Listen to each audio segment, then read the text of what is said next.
church. I'm waiting to go into confession. I'm the first guy in line there, okay? And I'm standing there, and I get a tap on the shoulder, right? So it's this woman taps me on the shoulder. Well, I never talk to anybody in confession. No one ever talks to me ever. So this woman taps me on the shoulder, and she says, "Do you know the priest?" I said, "No. In fact, I came here specifically because I didn't want to know the priest. I want to go to confession to my own priest." I said, "Why?" I said, "Are you scared?" I don't know what made me say that to her. She said, "Yeah, I'm scared." I said, "Well, I'm scared." I said, "You shouldn't be scared. We shouldn't be scared, but I get most everybody in this room scared." Okay, she kind of went like this, and she leaned her head on my shoulder. She was like a woman maybe in her late 50s, early 60s. She leaned her head on my shoulder. She said, kind of like a sense of relief. So I said, to her, I said, "Why are you, what's the problem?" She said, "Well, my best friend who I grew up with, she loved confession, she loved the church, and we loved each other, and she just recently passed away. She died. And the only thing that we ever disagreed on was confession. She always went to confession. I never went. It was a bone of contention. And when she died on her deathbed, I promised her I would go to confession for her." Oh, wow. Yeah. And I went, "Oh, wow." So I thought to myself, so I said, "Is this your first time to confession?" She says, "This is my first time in 50 years to go to confession." And I thought, oh, my. I said, "So are you kind of embarrassed, beside being embarrassed?" She said, "Yeah, I'm kind of embarrassed." And I said, "Well, so am I. So am I. So are these guys, right?" And she said, "Well, I don't know anybody. I don't know the priest." And I said, "Neither do I." At that moment,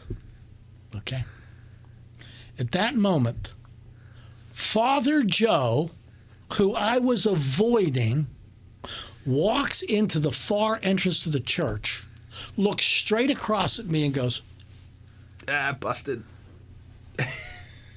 And I went, "What? What? Impossible." And he gives me like the "where am I," right?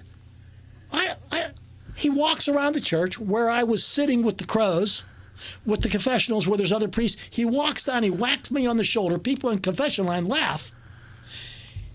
He walks, I look, his name is on the confessional in the front of the church where I moved to. Wow. He wasn't even supposed to be anywhere within 100 miles of there. Okay, so I walk in, guys. I am on fire. How could that possibly ever happen unless there's a God? So I start telling him the story. I tell him this story right that I'm telling you. Well, he starts rocking back and forth in his chair like this. And he's listening to me.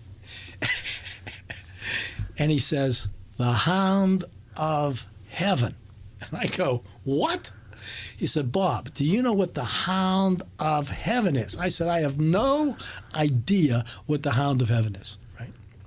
He said, "Well, the Hound of Heaven is something that we believe is reserved for people that are agnostics, atheists, that need affirmation, that need something to happen to them that is completely impossible, only to them that they know. It's not somebody else's cancer or somebody else's loaf of bread. It's you've been avoiding me completely, and I show up, and there's no explanation for it, right?" And I go, "Whoa." So then he says, "But you know the reason that you're really here?" I said, "The reason I'm really here, I'm here to get a confession." He said, "No, the reason you're really here was for that woman out in the line."